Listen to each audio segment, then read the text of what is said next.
ეთერშია კურიერი 3 საათზე ახალ ამბებს თამარ ურუშაძე გაგაცნობთ. 37 წელი 9 აპრილის ტრაგედიიდან თარიღი, რომელმაც საქართველოს უახლესი ისტორია განსაზღვრა და რომელიც ქვეყნისთვის ერთდროულად გლოვის და თავისუფლების სიმბოლოდ იქცა.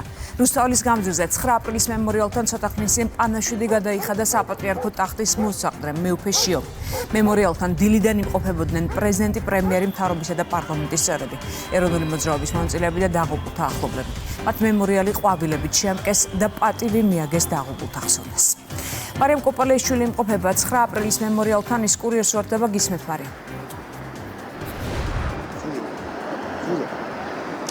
უცვლელი კადრი რუსთაველის გამზირზე. პარლამენტის შენობის წინ არ წყდება მოქალაქეების ნაკადი, რომლებიც მიდიან გმირულად დაღუპული გმირების მემორიალთან და ამკობენ მას სანთლებითა და ყვავილებით. რამდენიმე წუთის წინ ადგილზე იმყოფებოდნენ საპატრიარქოს წარმომადგენლების სასულიერო პირები, მეუფე შიო, რომელმაც სულის მოსახსენიებელი პანაშვიდი გადაიხადა სწორედ ამ დაღუპული გმირების სულისათვის. მან ასევე მცირე ქადაგებით მიმართა ადგილზე შეკრებილ მოსახლეობას და როგორც მეუფე შიო ამბობს, მნიშვნელოვანია დამოუკიდებლობის შენარჩუნება. მან მცირე პარალელი გაავლო მათ შორის პატრიარქის მოღვაწეობასთან და თქვა, რომ ისევე როგორც ეს ადამიანები, ეს გარდაცვლილები თითოეული 9 აპრილის ტრაგედიის მონაწილე, ასევე პატრიარქიც მუდმივად ცდილობდა იმას, რომ დამოუკიდებლობა ყოფილიყო შენარჩუნებული. მუდამ მეუფე შიო ამბობს იმას, რომ თავისუფლების პიროვნული თავისუფლების შენარჩუნება მნიშვნელოვანია და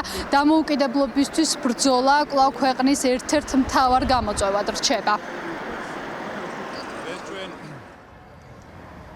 ვიხსენებთ 9 აპრილის ტრაგედიას, იმ ღამეს და გვეუფლება წუხარების გრძნობაც, მაგრამ ამავე დროს სიხარულიც, ერთიანობის და ეროვნული სულის განცდის გამო,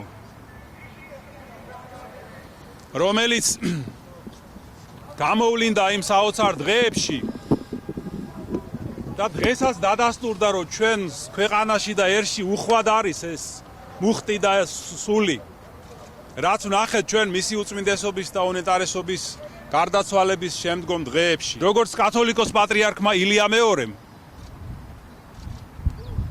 ისევე 9 აპრილს დაღუპულმა ჩვენმა ძმებმა და დებმა საქართველოს დამოუკიდებლობის მოპოვების საქმეში უდიდესი წვლილი შეიტანეს.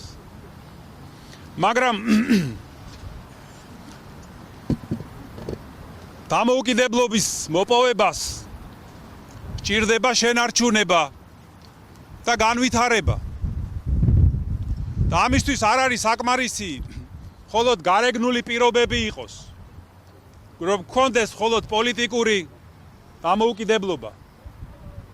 ამისთვის ასევე ძალიან მნიშვნელოვანია, რომ ჩვენს მოქალაქეებს გქონდეს პიროვნული თავისუფლება. ეს არის შეგეძლოს მართო შენი თავი, რომ აკეთო ის, რაც მართებულია და საჭიროა. გარეგნული თავისუფლება საღვთო კანონისა და ზნეობრივი კანონის გარეშე სახიფათო შეიძლება გახდეს და დამანგრეველი ადამიანის სულისთვისაც და ქვეყნისთვისაც.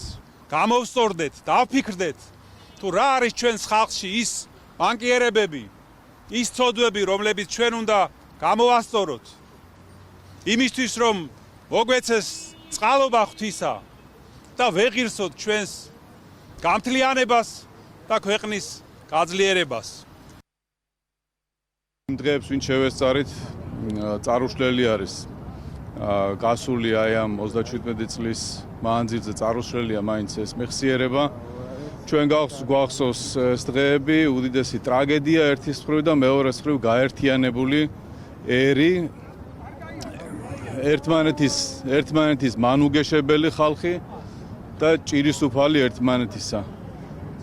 ეს დღეები ძალიან მაგონებდა მე პირადად პატრიარქის გარდაცვალების დღეებს, როდესაც მთელი ერი გაერთიანდა და ერთმანეთის ჭირისუფალი იყო და თან იყო მწუხარება, მაგრამ თან ძალიან დიდი იმედი, რომ პატრიარქის დანატოვარი იქნებოდა ძალიან ეს მიზნები პატრიარქის მიერ დაწყებული იქნებოდა მიღწეული ერთობით და სიყვარულით.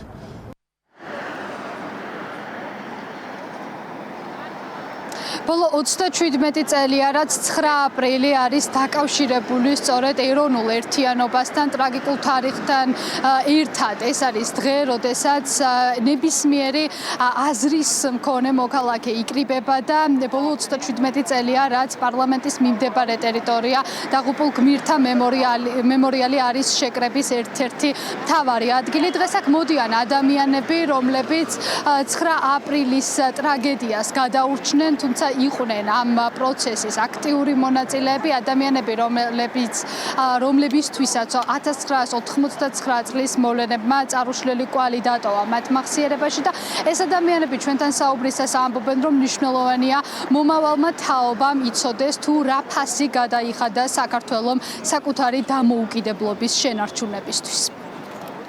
ეკა ბეჟანიშვილი ნამდვილად გულანთებული იყო თავის სამშობლოსით და შეწირა კიდეც თავი. ვინ იყო თქვენი? ჩემი დიშვილი. სამუდამოდ ხსოვნა არ დავიწყება, ნათელში იყოთ მათი სულები. დიდება გმირებს.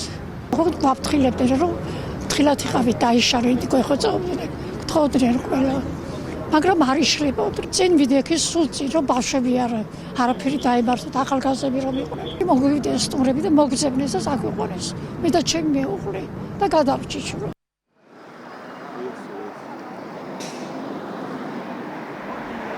ეს დღე ყველასია 9 აპრილი აერთიანებს მათ შორის სხვადასხვა პოლიტიკური შეხედულების ადამიანსაც. დღეს აქ დილიდან იმყოფებოდნენ ხელისუფლების წარმომადგენლები, საქართველოს პრემიერ-მინისტრი, პრეზიდენტი, პარლამენტის თავმჯდომარე, მათ შორის ადგილობრივი და საკანონმდებლო ხელისუფლების წარმომადგენლები, ასევე დღეს ადგილზე მოვიდნენ სხვადასხვა ოპოზიციური პარტიის ლიდერებიც.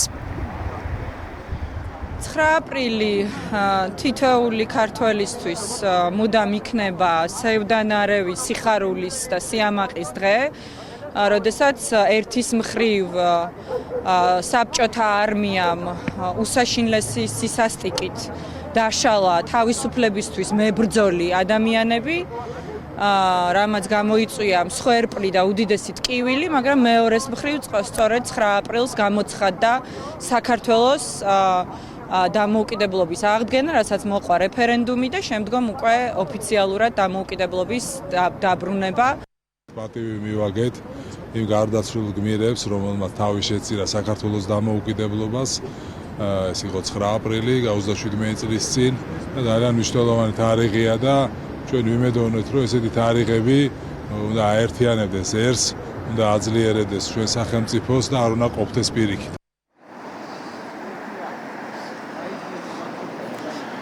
9 აპრილს საქართველოს უახლეს ისტორიაში სხვადასხვა მნიშვნელობა აქვს. ერთის მხრივ ეს ასოცირდება როგორც ტრაგიკულ, საკმაოდ მძიმე მოვლენასთან საქართველოს ისტორიაში, მეორეს მხრივ კი ეს იყო ერთ-ერთი ყველაზე გარდამტეხი პერიოდი და მოვლენა საქართველოს დამოუკიდებლობის აღდგენის პროცესში. 1989 წლის შემდეგ, 2 წლის შემდეგ, უკვე 1991 წელს უზენაესმა საბჭომ უკვე ცნობად გამოაცხადა ინფორმაცია საქართველოს დამოუკიდებლობის აღდგენასთან დაკავშირებით, შესაბამისად ეს დღე ნამდვილად ისტორიულია ჩვენი ქვეყნის უახლესი წარსულისთვის.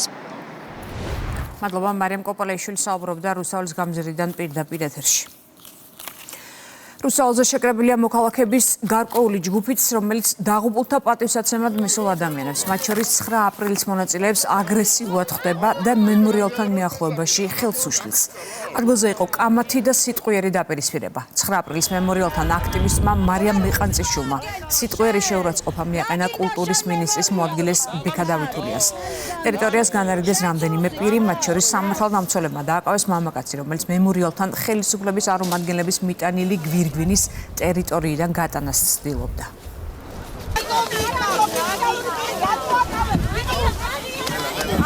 მოღალატეები მემორიალთან არ უნდა მიდიოდნენ. მოღალატეები მემორიალთან არ უნდა მიდიოდნენ. მოღალატეები მემორიალთან არ უნდა მიდიოდნენ. მონაწილეები არა. როგორ არ უშვებდნენ? ჩვენ ყველა უშვებდით საერთოდ არ ქონდა ნაირი პრობლემა. მომენტი რომ ჩემი გულისხმობდი გავხატო მოდი ხა და მონას მეძახი რა სიცხვილია რატომ გაპრივატიზებული ყველაფერი გამაგებინეთ ხოლმე. რა თქმა უნდა, ოკუპაცია მაგაზე დაობს საერთოდ კაცო. ყველაფერი თქვენია, გლოვა თქვენია, ზრინი. რა უქნებთ დიგზალავ თქვენ, მე 9 აპრილის მემორიალთან მოსვლას. რა, კარგი, გეკითხები, ნამუკა ხაზარაძის და გია ბაღარაძის პარტია არის გირსი ვახტოვიდეს. ხალხის პრობლემას 18 ევროდ ვერაპოსტავაზე შეიარჩიეს. არის მღირსი ვახ იყოს, ვიღაცება მონებიო და რატო არ მონა არ ვიცი. ვაში ვიყავი და წავედი სახში, წრაში ვიყავი სახში. სტუდენტი ვიყავი, მაშინ პირველი კურსის. 9 აპრილის მემორიალთან დღეს დიპლომატიური კორპუსის წარმომადგენლებიც მივიდნენ დაღუპულთა ხსოვნას პატივი მიაგეს ევროკავშირის, ჩრდილოეთ ევროპისა და ბალტიისპირეთის ქვეყნების ელჩებმა. ამერიკის ელჩის მოვალეობის შემსრულებელმა სოციალურ ქსელში განცხადება გავრცელა ამერიკის საელჩომ. 9 აპრილს ვიხსენებთ საბჭოთა არმიის მიერ 1999 წელს ჩადენილ სისასტიკეს. დღეს 37 წლის შემდეგ პატივს მივაგებთ იმ 20 დაღუპულ ქართველს და ასობით დაშავებულს, ვინც საქართველოს თავისუფლებისთვის მშვიდობიან დემონსტრაციაში იღებდა მონაწილეობას, წერს შეერთებული შტატების საელჩო. მადლობა თავისუფლებისთვის ქვეყნის პირველი პირები დღეს კიდევ ერთხელ იხსენებენ იმ თავგანწირვას, რომელმაც საქართველოს სახელმწიფოებრივი დამოუკიდებლობა მოუტანა. პრემიერ-მინისტრმა ირაკლი კობახიძემ დაღუპულ გმირებს მადლობა გადაუხადა. შესაბამისი ფოტომასალა სოციალურ ქსელში გავრცელდა. თარგმნთან დაკავშირებით საკუთარი საქმელი წერილობით გამოხატეს პრეზიდენტმა და პარლამენტის თავმჯდომარემ. 1989 წლის 9 აპრილი საქართველოს უახლესი ისტორიის ერთ-ერთი უმნიშვნელოვანესი თარიღია. ერთდროულად უდიდესი ტკივილისა და დიდი გამარჯვების დღე, რომელიც ქართველი ერის თავისუფლებისთვის ბრძოლის რთულ გზაზე გარდამტეხი აღმოჩნდა. ჩვენი ქვეყნის მრავალსაუკუნოვან ისტორიაზე კი წარუშლელი კვალი დატოვა.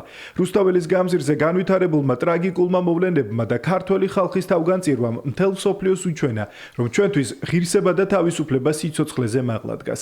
ამ ღამით განვითარებულმა ტრაგიკულმა მოვლენებმაც კი ვერ ჩაახშო ქართველი ერის ხმა, რომელიც დამოუკიდებლობას ითხოვდა.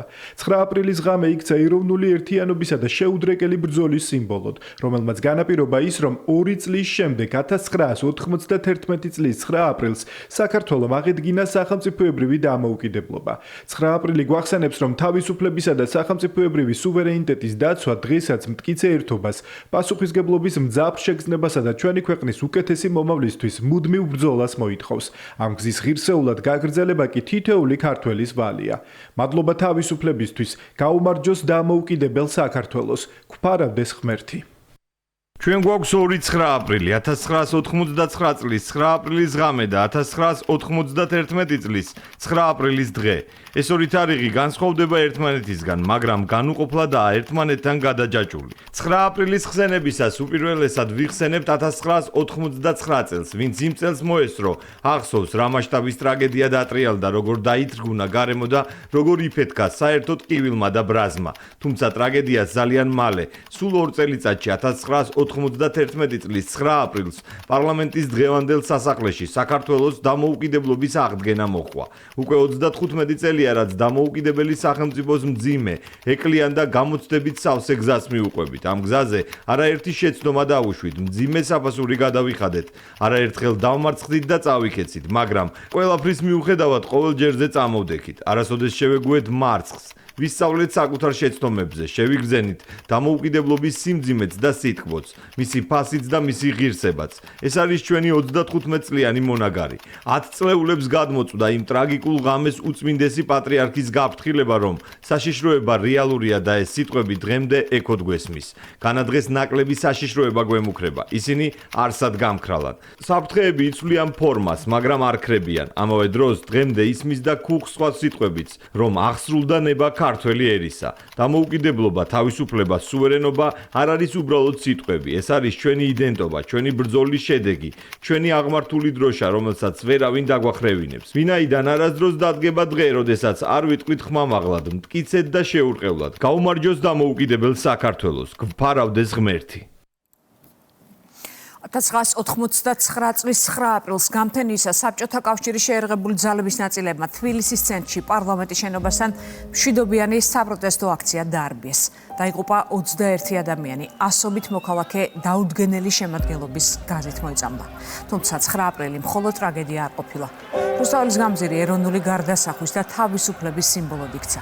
ამ ტრაგიკული მოვლენებიდან ზუსტად 2 წელში 1991 წლის 9 აპრილს საქართველომ სახელმწიფოებრივი დამოუკიდებლობის აღდგენა გამოაცხადა.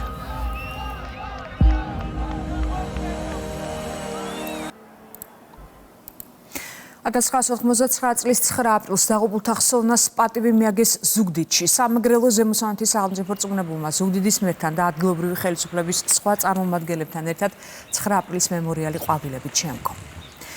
დაღუპულთა ხსოვნას პატივი მიაგეს სენაკშიც. 9 აპრილის მემორიალი ყვავილებით შეამკეს მუნიციპალიტეტის მერმა ვახტანგ გადელიამ, საკრებულოს თავმჯდომარემ და ადგილობრივი თვითმმართველობის წარმომადგენლებმა. ადგილზე შეიკრიბნენ 1999 წლის 9 აპრილის მოვლენების მონაწილეები. 9 აპრილის ტრაგედია გაიხსენეს ფოთშიც. მემორიალთან იმყოფებოდნენ ქალაქის მერი ბექა ვაჭარაძე, ადგილობრივი ხელისუფლების და საზოგადოების წარმომადგენლები.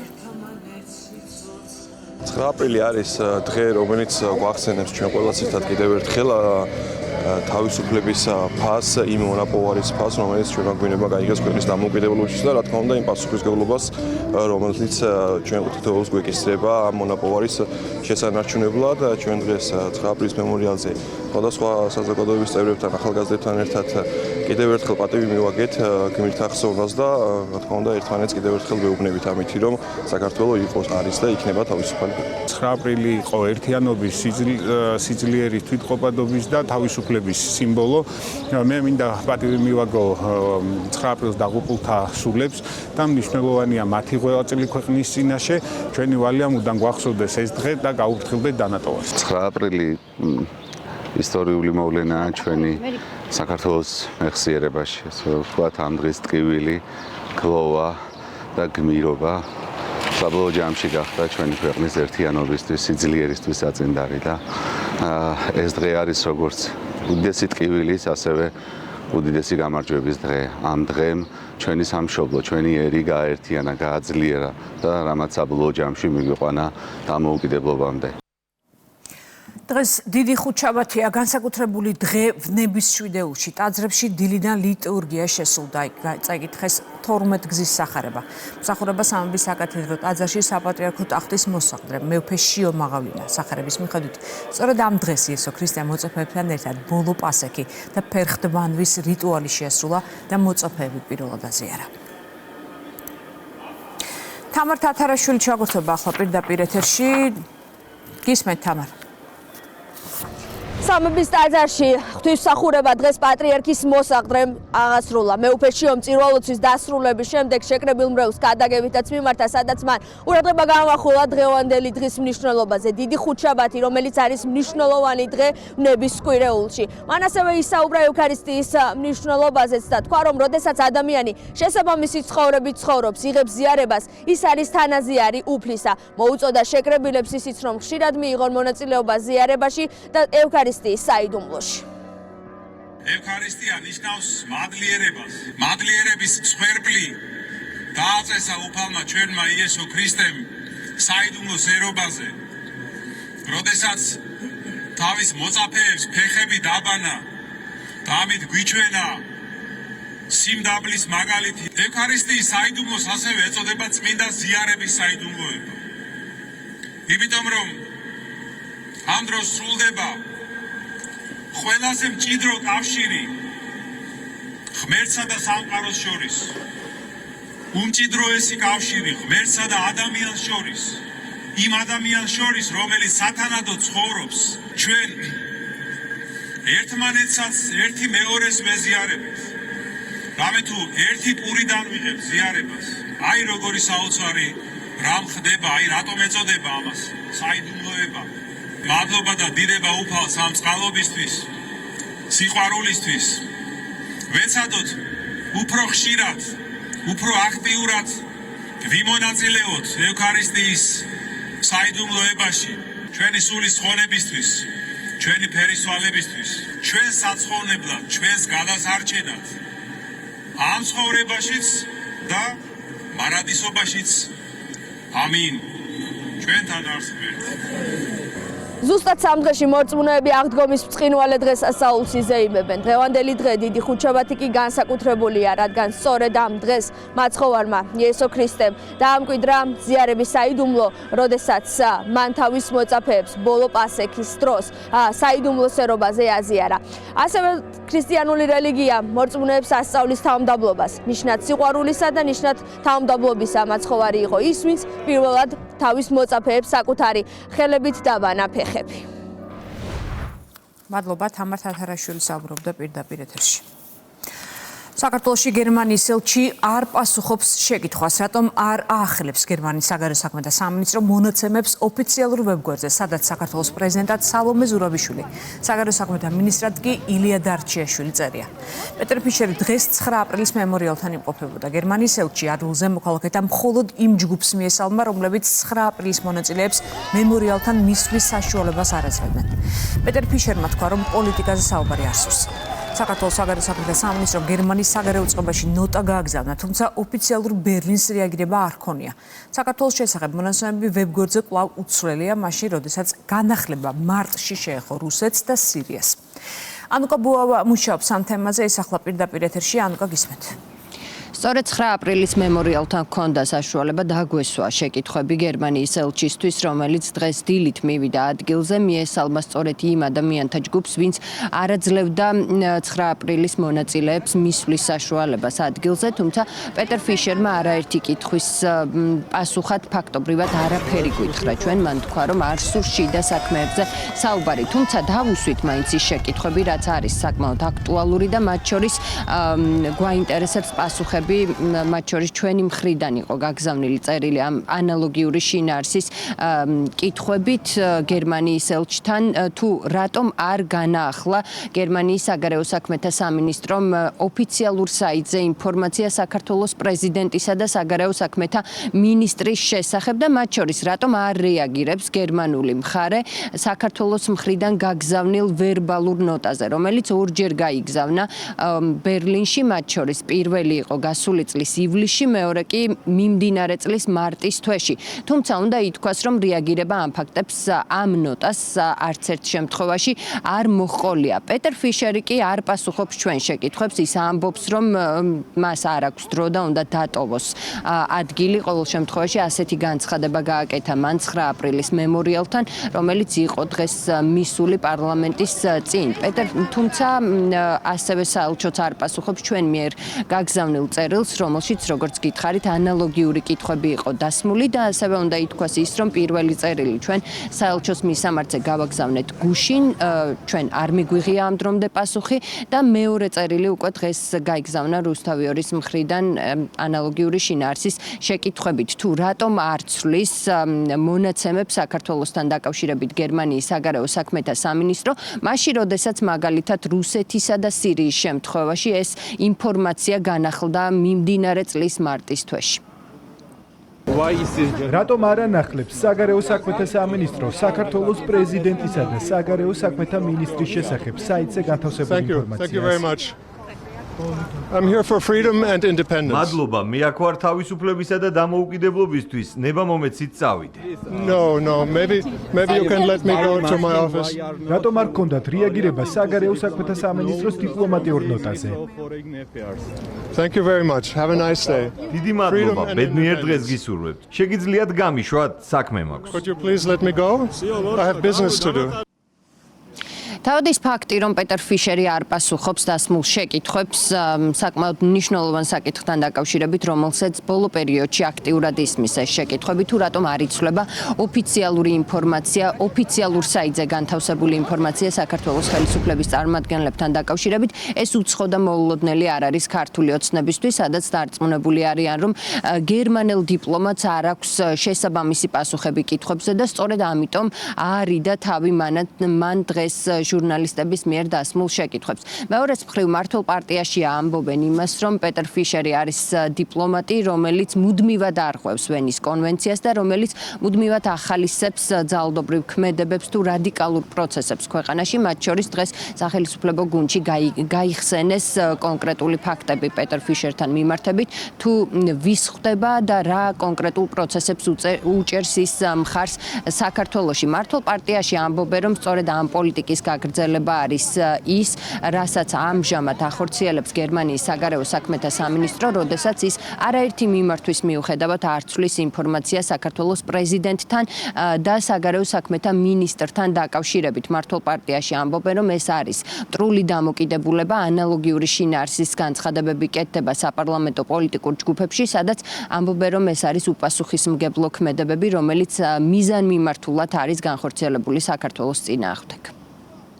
ეს არის ძალიან არასერიოზული დამოკიდებულება გერმანიის ხელისუფლების მხრიდან, მაშინ როდესაც ისინი ანახლებენ ინფორმაციას უკლებლივ ყველა ქვეყანასთან დაკავშირებით, მაინდა-მაინც საქართველოსთან დაკავშირებით არის ეს უზუსტობა დარჩენილი, სადაც ისევ სალომე ზურაბიშვილი ყავთ გამოცხადებული საქართველოს პრეზიდენტად. ეს საერთო ხელწერა არის, ჩვენ არაერთი რეზოლუცია ვიხილეთ, სადაც ევრობიუროკრატები, ევროპარლამენტარები რეზოლუციაში პირდაპირ წერდნენ, რომ თურმე დღესაც ქალბატონი ზურაბიშვილი არის საქართველოს პრეზიდენტი, იგივე საკეთებს გერმანიის მთავრობაც, ეს მათ არასერიოზულობაზე მეტყველებს და ამით თუ ცდილობენ ისინი, რომ ჩვენ რამეს დაგვაკლებენ, ძალიან ცდებიან პირიქით, აკლებენ თავიანთ თავს და პირიქით ამითი ისინი თავიანთ რეპუტაციას ლახავენ. პიტერ ფიშერი რამდენიმე სხვა ელჩთან ერთად პირდაპირ დამნაშავე არის, პოზირებენ ყველაზე ექსტრემისტ რადიკალ აქტივისტებთან და შემდეგ ამ ფოტოებს აქვეყნებენ და წერენ, რომ ისინი არიან თურმე საქართველოს მომავალი და აგრძელებენ ასეთ ქმედებებს, რაც პირდაპირ წახალისება არის ამ რადიკალების, არასდროს არ ემიჯნებიან ძალადობას, არ ემიჯნებიან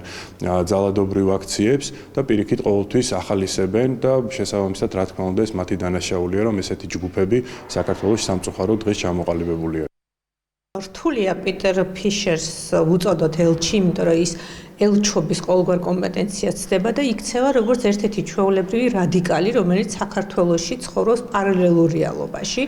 და სწორედ აი მისი აი ამ მტრული დამოკიდებულების გამოვლენა არის მისი საქციელი. Ჩემთვის აბსოლუტურად გაუგებარია გერმანიის საგარეო საქმეთა სამინისტროს ასეთი არაპროფესიონალიზმი და არაკომპეტენტურობა იმის ფონზე, რომ სირიისა და რუსეთის შესახებ უკვე განაახლეს ინფორმაცია. იმიტომ რომ ეს იმდენად აი უცნაურ მოვლენასთან გვაქვს საქმე, რომ აქ ლოგიკური ახსნა არ არის. როგორც ჩანს, ისევ და ისევ პასუხი უნდა ვეძებოთ იმ გლობალურ სცენარში, რომელიც საქართველოს წინააღმდეგ მუშავდება და რომელიც მდგომარეობს არსებული ხელისუფლების ძალისმიერი მეთოდებით შეცვლაში და სადაც როგორც ჩანს ყველა იარაღი, მათ შორის არაკომპეტენტურობა, არაპროფესიონალიზმი, ხალხის სპეციალურად ტყუილში შეცდომაში შეყვანა, ყველაფერი ეს გამოიყენება როგორც ჩანს სრული მასშტაბით. თბილისიდან ბერლინში ორი ვერბალური ნოტა სხვადასხვა დროს გაიგზავნა, თუმცა არც ერთ შემთხვევაში არ ყოფილა რეაგირება ამ კონკრეტულ მოთხოვნასთან დაკავშირებით, რომ უნდა მოხდეს განთავსებული ინფორმაციის კორექტირება და რეალური ინფორმაციის ასახვა საქართველოს ხელისუფლების წარმომადგენლებთან დაკავშირებით, თუმცა გერმანული მხარე არ ჩქარობს, ამოწურულია ყველანაირი ვადა დიპლომატიური კორესპონდენციისთვის განსაზღვრული, შესაბამისად ეს ვადა ამოიწურა 4 აპრილს და საგარეო საქმეთა სამინისტრო სავარაუდოდ კიდევ ერთხელ მიმართავს გერმანულ მხარეს, რომ მოხდეს ინფორმაციის განახლება საქართველოსთან დაკავშირებით. უნდა ითქვას ის, რომ საგარეო საქმეთა სამინისტროსთან ერთად ამ პროცესში ჩართული იყო საქართველოს საელჩო გერმანიაში, რომელიც მუდმივად ითხოვდა ინფორმაციის განახლებას, თუმცა ამის მიუხედავად ოფიციალური ბერლინი არ დგამს კონკრეტულ ნაბიჯებს იმ ფონზე, როდესაც სხვა ქვეყნების შემთხვევაში ინფორმაცია უკვე განახლებული არის და ამ ინფორმაციის განახლება საკმაოდ მალე მოხდა იგივე რუსეთისა და სირიის შემთხვევაში. საქართველოს პრემიერ-მინისტრი მადლობა ანუკა ბუავა საუბრობდა კურიერის პირდაპირ ეთერში. საქართველოს პრემიერ-მინისტრი ინფრასტრუქტურის მშენებელთა ასოციაციის წევრი კომპანიების წარმომადგენლებს შეხვდა. შეხვედრას ესწრებოდნენ რევას სოხაძე და ლევან ჯორჯოლიანი. განიხილეს ბიზნესის წინაშე არსებული საჭიროებები და ნაბიჯები, რომელთა გადადგმასაც სახელმწიფო ქართული კომპანიების მხარდასაჭერად განიხილოს. მთავრობის მეთაურმა აღნიშნა, რომ ხელისუფლებისთვის პრიორიტეტულია ბიზნესთან მუდმივი კონსულტაცია, რათა პროექტირების განხორციელებისას მაქსიმალურად იყოს დაცული როგორც სახელმწიფოს ინტერესები, ასევე უზრუნველყოფილი იყოს ბიზნესისთვის ჯანსაღი გარემო. აქცენტი გაკეთდა სახელმწიფო პროექტების განხორციელებისას შესაბამის სტანდარტებზე, ხარისხსა და ვადებზე, რაც კრიტიკულად მნიშვნელოვანია და რა მიმართულებითაც კომპრომისები არ იქნება. შეხვედრაზე შეთანხმდნენ, რომ ბიზნესთან კომუნიკაცია გაგრძელდება.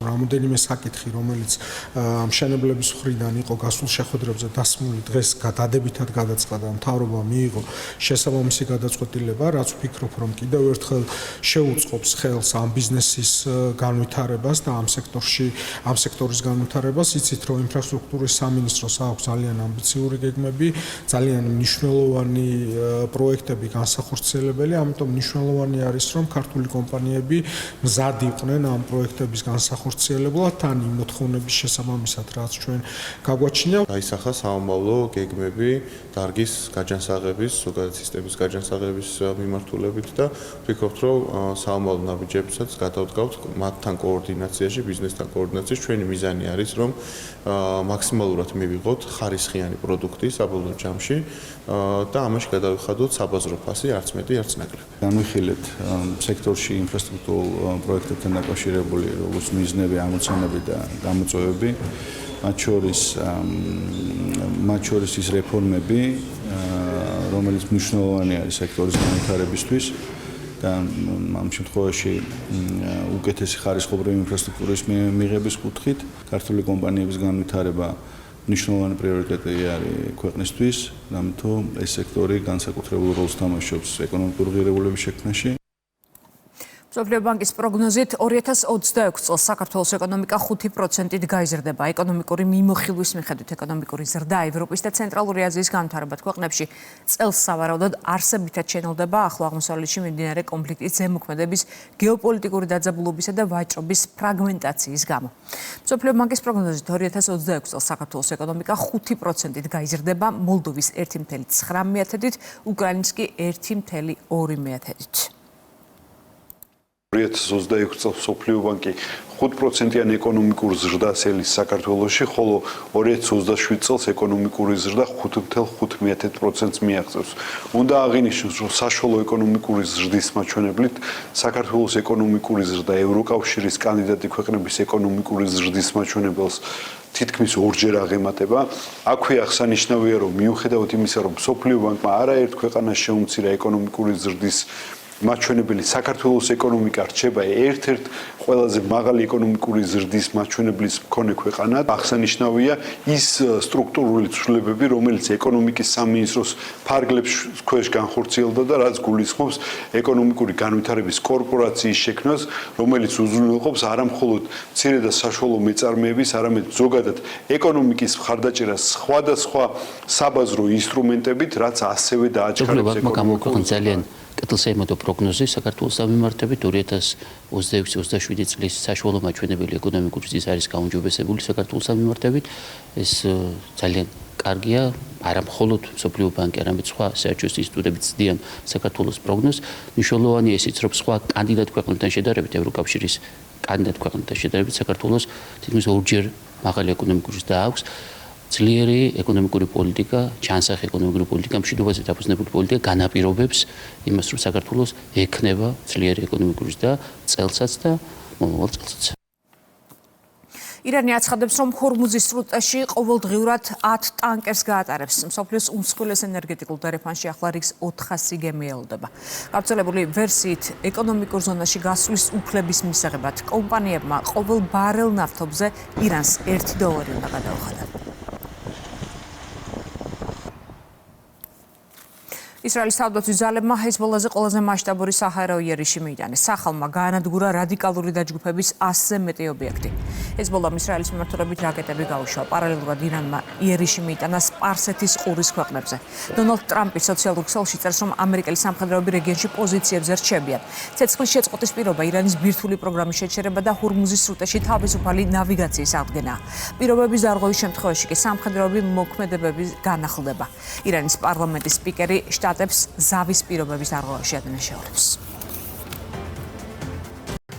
უყურებთ კურიერ 3 საათზე რეკლამის შემდეგ პირდაპირ ეთერში ბრუნდებით. დაკავება ნარკოდანაშაულის ფაქტზე საპატრულო პოლიციამ 3 პირი თბილისსა და ბათუმში აიყვანა. მათ ნარკოტიკული საშუალებების უკანონო შეძენა-შენახვისა და უკანონო რეალიზაციის ხელშეწყობა ბრალდებათ. ერთი უცხო ქვეყნის მოქალაქეა. ამოღებულია მათ შორის მეთადონი, ალფა-პვპ და გამომშრალი მარიხუანა. განზრახულობის მცდელობის ბრალდებით 25 წლის პირი დააკავა მარნეულის პოლიციამ. გამოძიების ინფორმაციით ბრალდებულმა ურთიერთშელაპარაკების ნიადაგზე ცივი იარაღით დაზიანებები მიაყენა 56 წლის მამაკაცს. დაშავებული საავადმყოფოში გადაიყვანეს. დანაშაული 15 წლამდე პატიმრობას ითვალისწინებს.